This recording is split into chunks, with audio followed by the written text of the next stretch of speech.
Bueno, y ideasforall.com es la mayor red de ideas en Internet en abierto del mundo. Es un sitio de Internet donde se pueden compartir ideas, comentar ideas y votar ideas. Lo lanzamos en julio de 2008 y hoy cuenta con más de 200.000 usuarios de más de 160 países que han compartido más de 140.000 ideas en más de 20 idiomas. Usuarios de España, de China, de India, de México, de Argentina, Chile, Brasil o Reino Unido comparten sus ideas en ideasforall.com. Ideas for All Innovation Agora es la marca comercial con la que comercializamos nuestro software en modalidad Software as a Service y en Cloud Computing, en la nube, para crear comunidades de innovación, de empleados, de clientes o de ciudadanos. A día de hoy hemos implantado 19 redes o comunidades de innovación en grandes empresas en España, con mucho éxito de participación e ideas y también en algunas instituciones. Estamos en Repsol, en Acciona, en el mundo del consumo, en Heineken, Nestlé o Campofrío, en Banc Sabadell, en Mutua Madrileña, en La Caixa, en el Grupo Prisa, en la consultora KPMG, todos ellos son clientes de Ideas for All Innovation Agora. También el Ayuntamiento de Santander, cuyo proyecto Smart City, de Smart City, Santander City Brain, he venido hoy a presentar. SantanderCityBrain.com, lo podéis ver, está en vivo en Internet, es la plataforma de ideas del Ayuntamiento de Santander para la colaboración ciudadana con su proyecto Smart City. En Santander City Brain los ciudadanos pueden aportar sus ideas, sus iniciativas y sus proyectos para Santander Smart City. El Ayuntamiento les solicita su participación y colaboración lanzando concursos de ideas, concursos de emprendimiento, concursos de investigación. Y además de premiar las mejores ideas de los concursos, también promueve su ejecución. El propio alcalde de Santander, Íñigo de la Serna, lanzó una propuesta con dos alternativas para reurbanizar una calle. Después de un debate con mucha participación ciudadana, optó por la alternativa más votada, que era peatonalizar la calle. Si bien corrigió el proyecto original con las ideas de los que estaban en contra, manteniendo cierto número de plazas de aparcamiento en la calle. Pese a ser peatonal, fue un verdadero éxito. El primer concurso de ideas con nuestra Innovation Agora premió las 3 ideas seleccionadas por un jurado y también premió la más votada por los ciudadanos. Tanto la idea ganadora como la segunda de ellas están en proceso de ejecución. Una de ellas es una aplicación para móviles para saber dónde está el camión de la basura y tomar una ruta alternativa, y otra es para darle a la ciudad voz para los invidentes, colocando códigos QR en los cruces de las calles que, utilizando el móvil, le hablan al invidente. Hay otras propuestas interesantes y ahora mismo estamos en la fase de... Bueno, pero he empezado más tarde, ¿eh? Y ahora mismo estamos en la fase de selección de los finalistas para el concurso de investigación con los nodos y el concurso de emprendimiento. El proyecto ha tenido bastante eco en los medios en España, tanto en medios locales como en nacionales, e incluso ha tenido espacio en medios internacionales. Der Spiegel, concretamente, ha dicho que es un Facebook específico para los ciudadanos, o Forrester, una de las empresas de investigación de mercado del software más importante del mundo, ha dicho que es una plataforma para que los ciudadanos comparten ideas, se voten y comenten las ideas de otros, y dice también que los ciudadanos están utilizándolo. Por último, y ya sí que termino, os invito a todos a visitarlo. Es un sitio que está funcionando, que está vivo, que está abierto. Podéis entrar en santandercitybrain.com y ver de verdad cómo funciona, qué fácil es organizar la participación ciudadana. Los ciudadanos de cualquier ciudad del mundo pueden participar en su proyecto Smart City a través de Ideas for All Innovation Agora, porque es una aplicación multidioma que podemos, y al ser en modalidad Software as a Service y en la nube, podemos montar en cualquier ciudad del mundo. Termino diciendo que ciudadanos inteligentes para ciudades inteligentes. No solo se trata de tecnología.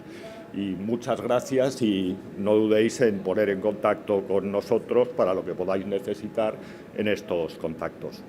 Muchas gracias. Thank you very much. Is there in the audience some question that you want to make to the speaker? No, then let's go to the... Hola.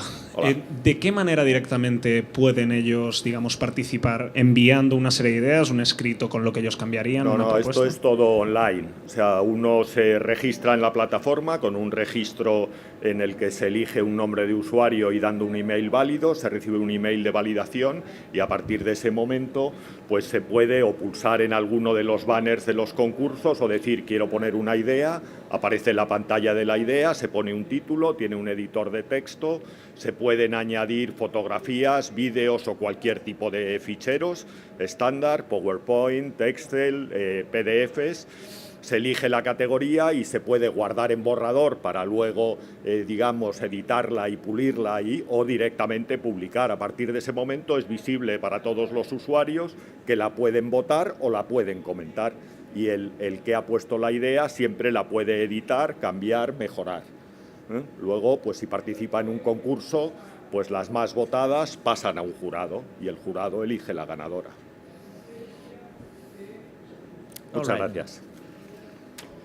Let's give the voice to the second speaker. Cristina Ampatzidou, Amsterdam Hackable Metropolis. Please, go on. So, hello. I'm here on behalf of Amsterdam Hackable Metropolis project, a collaboration by the University of Amsterdam, the Mobile City Foundation and One Architecture Office. It's a project that is trying to examine how citizens, design professionals and institutions can take into account the impact of new media and digital technologies for city making. This project is the follow-up of a smaller pilot we did in Eindhoven last year, where we looked how we can bring the idea of smart and social cities together in a city that proved to be a great test case because of its spatial structure. It was predominantly designed for cars, and its existing presence in the city of high-tech manufacturing and design, and also the social need. So we tried to define some tools that can actually help designers make the city better, and we want to expand this in Amsterdam. So both projects are based a bit on the observation that there is a very big incompatibility between the rhythms that we have in actually building our cities that require a long process of design and implementation, and the dynamic environment that comes from like the development of technologies, and many times is enabled by that.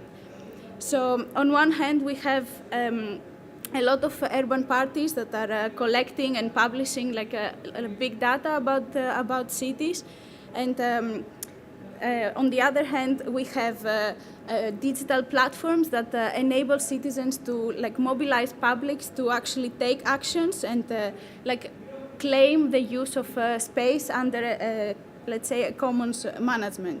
So these are the two directions that we identify that come together under the idea of a smart city. So somehow using the data platforms and tools to manage our cities and offer better services to our citizens.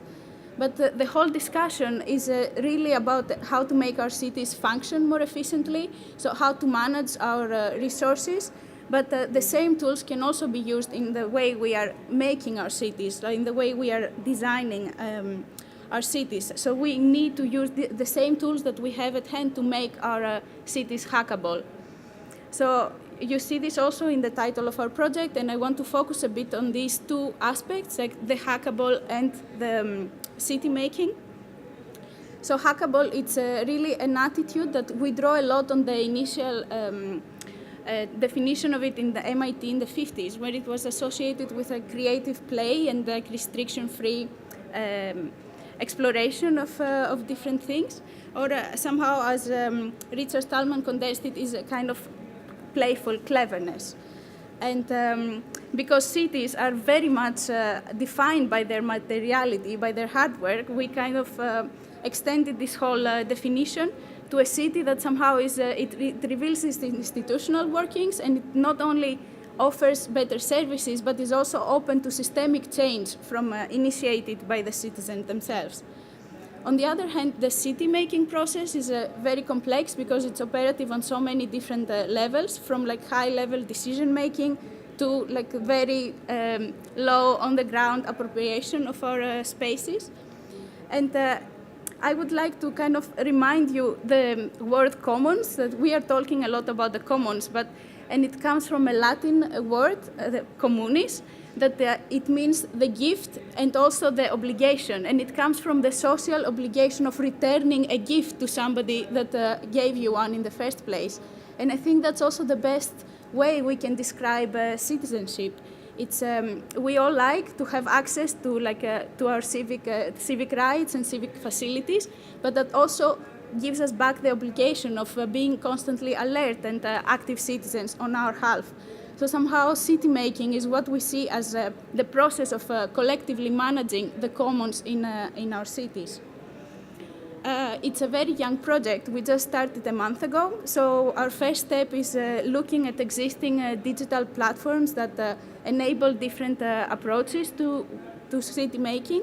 And we are trying to create a database that would lead to the development of a toolkit of specific strategies that people can use down on the ground to develop better designs for local government. So please follow our work on our website or on our partner's website, and I look forward to hearing from you. Thank you. Thank you very much. Is there any question related to this issue? Please.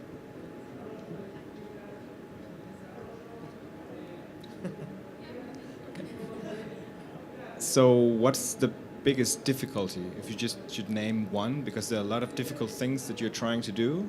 Where's the biggest barrier to engaging, the citizenry in making cities, hacker style? Just one. What's the overall biggest problem? Well, I think that it's very fashionable to talk about citizen engagement and participation, and every project that is starting now is employing these terms. But there are also a lot of very local and very small projects that are actually initiated by groups of people, and they are bringing very real results in the way small neighborhoods function or bigger neighborhoods look. And I think these projects are both very hard to find and map, but also to scale them up. So it's I think these are the two biggest challenges. Yes, thank you. One question, how do you translate city engagement to digital data? Because I don't know if it's people which uses the platform, or there is some intervention from your part translating what people want or what people needs. No, for now we don't have a tool to translate. We are just mapping the tools that are already out there, and there are very different platforms who are doing this in different ways. So we want to see what they have in common and how we can optimize the tools that they already employ somehow. All right, further questions? So let's pass to the third one speaker, Martin Brynskov from Aarhus University. Please go on. Thank you, and thanks for coming. There's a bit more people now. I'm happy. In the beginning, we were more speakers than audience. So I'll do a quick pitch about my city and the way we do smart cities, and it's very related to what we just talked about, so how to engage. So Smart Aarhus, a Scandinavian third way, what is that? It's actually striking a balance between many of the things that we just heard, between the market and the governance, and between the top down and the bottom up. Just for those of you who never imagined there was such a place as Aarhus, it's in Denmark, it's the second largest city, 250,000, if you take the commuter area, it's 1 million, so a fifth of the Danish population. And to us, that's interesting also, and to you that's interesting because actually half of the world's population live in cities, and half of those cities aren't really big, they're less than 1 million. So, I mean, what we tinker with could be relevant to quite a lot of people. So we've tried to do what you talked about, having both the top-down and the bottom-up together in a sort of strategic way. So it's because, as you say, it's really hard to reconcile. So we've had a long process, and this is a short speech, so I won't go into it, but actually trying to get everyone to pitch in, those who had an agenda, and anchor that with the top management of, city, region, university, businesses, and so on, quite successfully. And actually, that's not just happening in our city. There's a network of cities around Denmark who are actually trying to do this in a more systematic way. So that's what we call the Scandinavian third way. So, smart cities. This is a timeline beginning from the 1960s and up to today. The interesting thing is that the only thing that's new is the term, because we've had this, thinking about how technology influences cities for ages. Now, if we just cut through all the clutter, we can divide that development up into 3 phases. The first being a geographic cluster. So you make a cluster in Bangalore or London or wherever. The next is that you align a whole sector in a society. And that's kind of easy because everybody knows each other and they have the budget and so on. But what's happening now, which is quite recently, is that the sectors have to coordinate. And when that happens, it has the structure that we call a city. This is why we want not to focus actually so much on the systems, but the life between the systems, which is kind of where we live. And it's harder to do than you'd imagine. We're very good at pushing out information, but as you also, working with, not so good at providing feedback mechanisms and have that loop going. So I'm going to end with just a very simple example, actually. This is City Hall in my town, Aarhus. We built an app. Everybody builds an app. But this is for the entire city, everything. You can complain about anything. If you are a software person, you know that a bug, that's an error. And usually it's a hole in the ground or something, but this is about anything. If you complain about the quality of your children's school, if the books in the library, the healthcare system, whatever, you submit a bug. Then what happens is that it is shown how efficiently the city responds to that bug. And the slower they are, the further up it goes on City Hall. This is open data from the open communication lists of the city.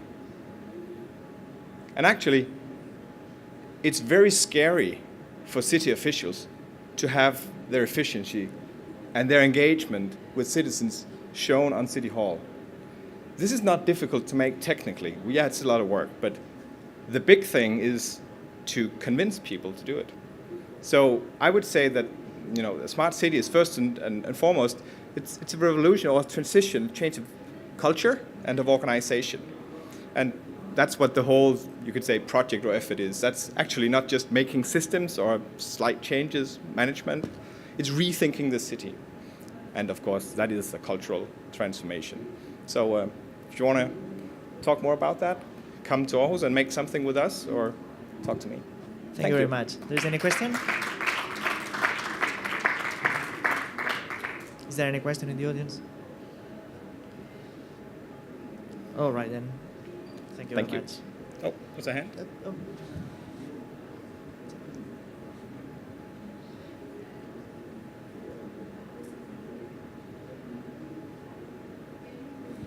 Hi there, that's a great talk.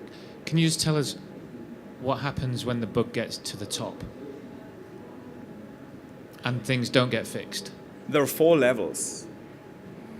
And unfortunately, this only ran for a month. So the city officials, they were thrilled that it went down. This is the 3 quarters. So those, the quarter that get fixed very quickly, so it stays there, So nothing really happens. There's no, you could say, there's a track and trace when you submit something to the city. Like when you order something on Amazon, you can trace it. You can share it on Facebook. How far is your case in the city? So I'd say that we didn't build anything into the system that doesn't exist in the city already. I mean, you can just see it and then act. So the system is just, an awareness system, you could say. It doesn't go boing or something. Thank you. Thank you very much. And we will give pass to next speaker, Pep Guasch, from Organization of Workers of Education.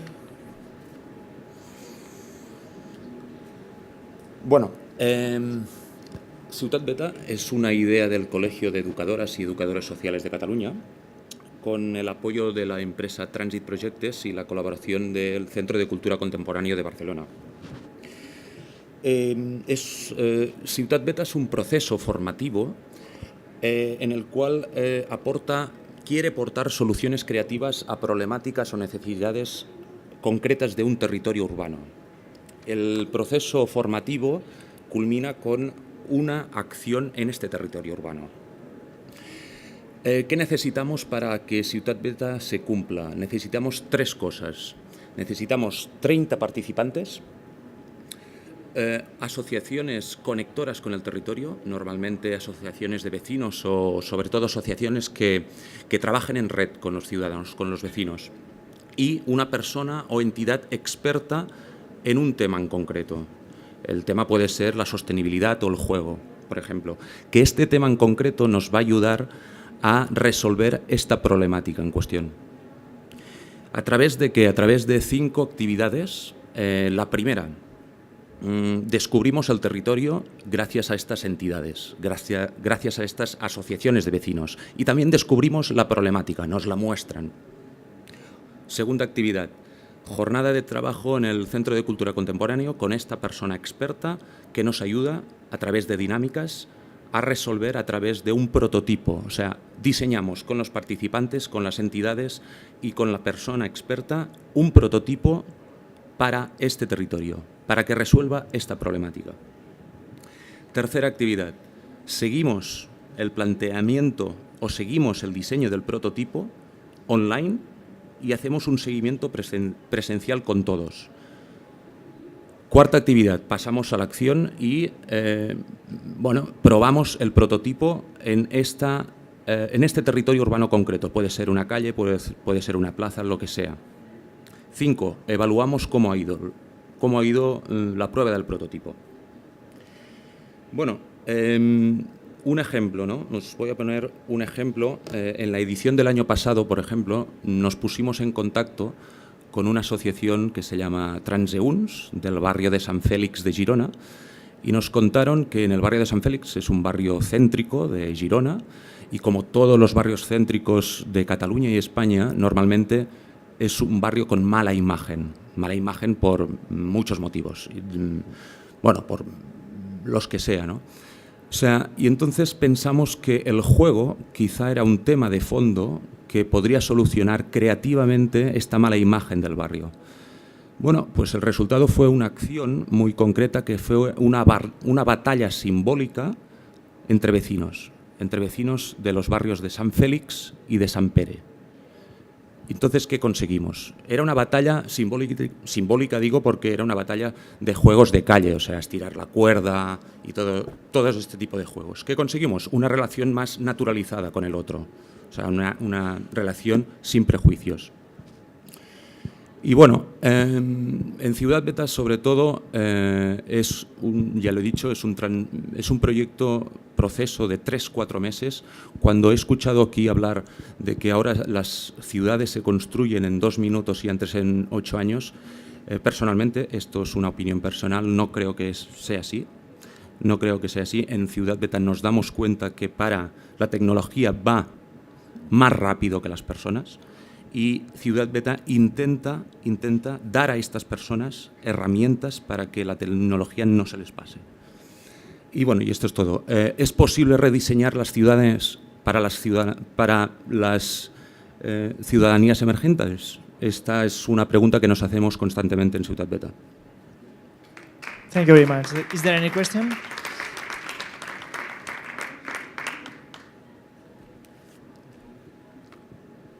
Please go on. Sí, hola. Cuando dices que estás buscando o que buscáis asociaciones de vecinos, en concreto, Sí, porque... es una... No, nosotros, o sea, el proceso es 3-4 meses, pero estamos como 3-4 meses más preparándolo. ¿Eso qué quiere decir? O sea, que llevamos mentalizados con las asociaciones de vecinos o asociaciones, sean o no de vecinos, pero que sean más o menos generalistas, ¿no? O sea, digo que no sean especializadas, o sea, que su objetivo, sus estatutos, les definan como trabajo en red en vecinos, ¿no? Entonces, es muy importante acordar con estas asociaciones que Ciutat Beta va a llevar a cabo una acción con vecinos y sin vecinos. O sea, porque Ciutat Beta abre las puertas, o sea, está abierto a participantes de vecinos y no vecinos. Es eso, o sea, ya es la segunda edición. En la primera edición contactamos con alguna asociación que no era del todo una asociación no en red, una asociación un poco más especializada, digamos, en algún tema en concreto. Entonces, este tipo de asociaciones no reúnen el suficiente quórum vecinal como para que el proyecto se pueda creer en el barrio. No sé si me entiendo. No sé si me entiende, Busca. Si te explicas, sí. Sí, gracias.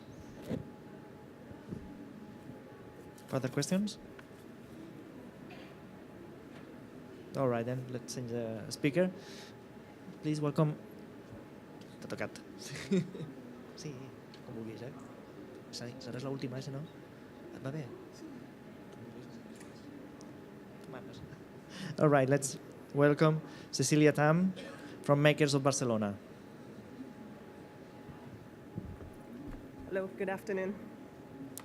I'm going to talk briefly about the power of the makers communities today. I don't know if you all know what a maker is, but I'm just going to take 5 seconds to explain to you in my little tiny head what a maker is. Okay? So I looked up in a dictionary the other day and it says it's a person or thing that makes stuff. Simple enough, right? But then I also discovered that it means God. Now, I'm not religious whatsoever, but I find it really funny that it's like you have like this person who makes stuff and then you have this God that is all empowering. And then I realized that it is kind of true. The act of making actually empowers one to do stuff, no? So why is that? I kind of came up with 4 reasons why nowadays the makers kind of movement is important and it's empowering. First of all, information is instantaneous and ubiquitous. You can find anything online in 0.24 seconds in Google, right? This one, I found a fusion reactor, how to make a fusion reactor at home in your kitchen with homemade materials. That's pretty amazing. Technology is cheap and accessible. I mean, you can buy a little tiny Raspberry Pi, which is a little tiny computer for 50 euros online, Amazon.com. Or buy a 3D printer for 300 euros nowadays, all online. Third, the wonderful world of crowdfunding. If you have a good idea, you can post your project online and you can probably get investment for your project, if it's good enough, of course. And then fourth, high impact, effortless communication. Anybody, any individual can post their project. If they have good ideas, it can get an audience, and you can can become viral, right? And so within those 4 things, anybody can actually become a maker, and you can make anything from your own business to a 3D printer. Why not? You have all these components necessary that we actually didn't have 50 years ago, 100 years ago, 200 years ago. We're currently very much empowered as individuals, comparing to 100 years ago when the power is on the state or an institution or big corporations. No, we individuals now have that kind of power. But you can have all these ingredients. At the end of the day, it's all about the attitude, right? So you can have all the right stuff, but not the right mentality to execute. And this is where the whole entire maker movement comes about. Oh, I love the quote, by the way. It says, if you can think it, you can build it. And this is exactly what we need nowadays. And the last thing that our society needs is the social factor. We lack the infrastructure to allow these brilliant makers, that's pretty much everybody here, to execute their projects, to execute their ideas.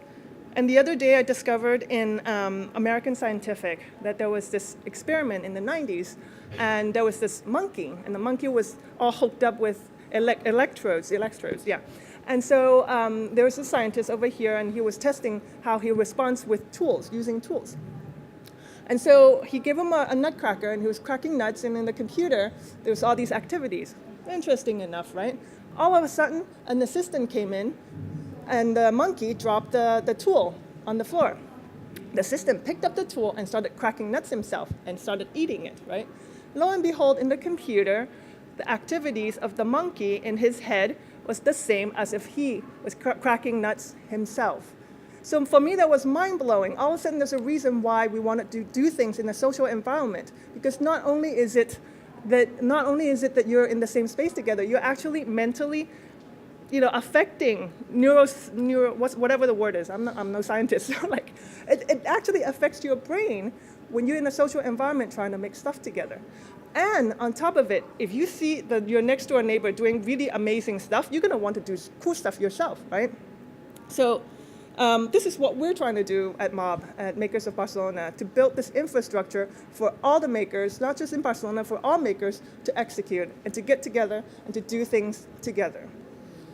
So the social environment is necessary so that people can share skills and knowledge, that's pretty evident, to give inspiration, the serendipitous encounters that we all know, and what I've just talked about, the mirror neurons. So just to finish, I know I ran out of time, but there are talented people all over the city, all over the world. If we give them the right nudge so that they have the right attitude and give them the right infrastructure, we can actually together make global impact. And this is what we're aiming at as a society today.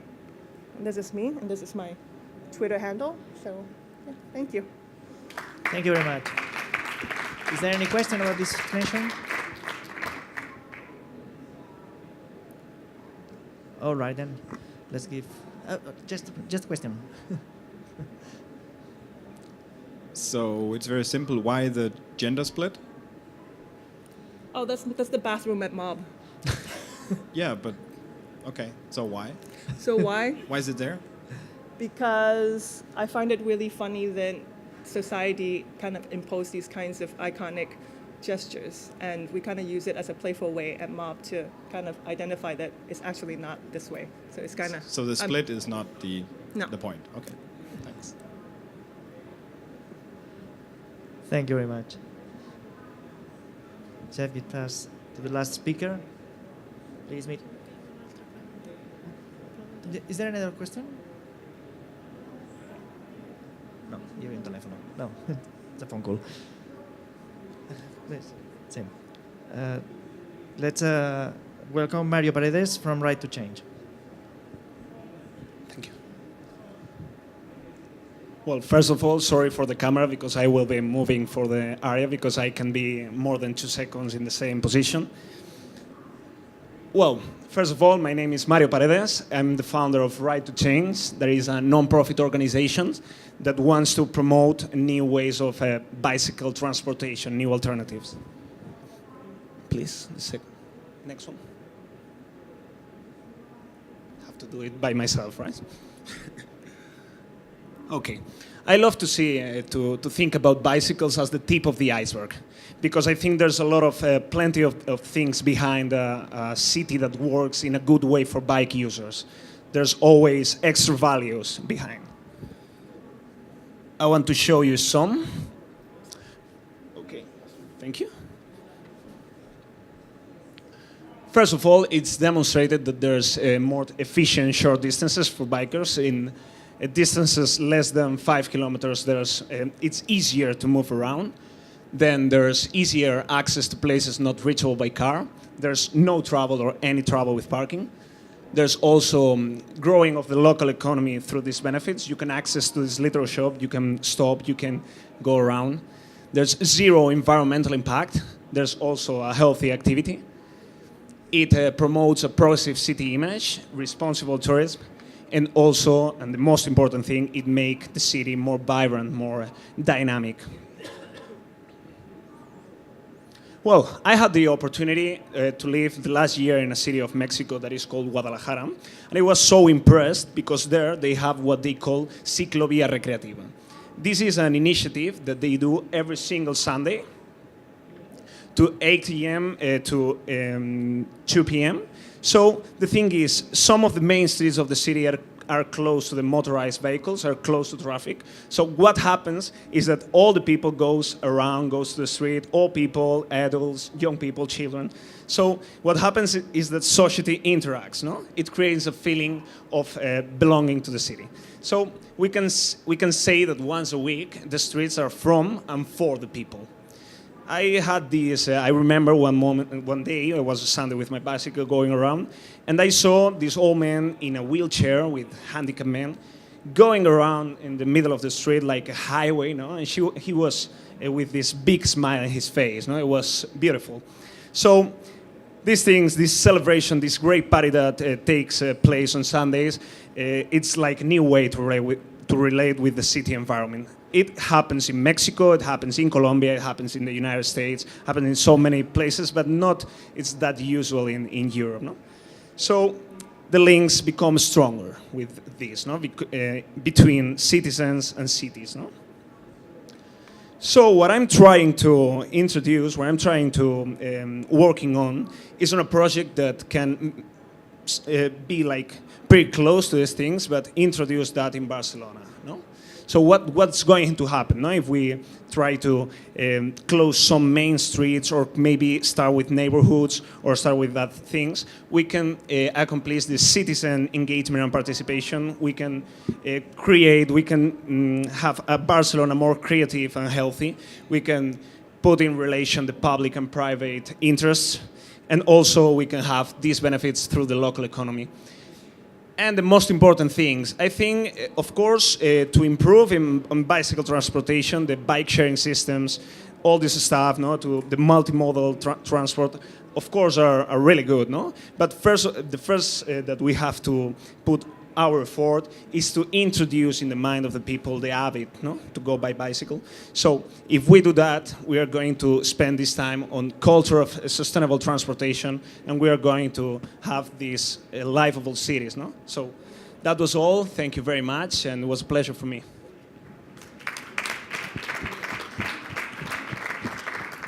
Thank you very much. Is there any question about this presentation?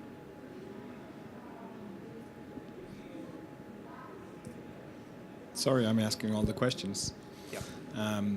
So, do you see a spillover effect from these events, social events, that people maybe start riding their bikes to work, to like every day? I think there's a lot of people like, I was thinking about my mother, no? My mother now, because I'm that enthusiastic with this topic, she is going everywhere by bike, no? But other ways, she never started, no? Going by bike, like old ladies, maybe people, adults, or people that just think that it's not practical, no? Because sometimes when you don't know the distance by bike, you think that it's too far, no? Then you realize that it's maybe 2 times faster, no? Go by bike.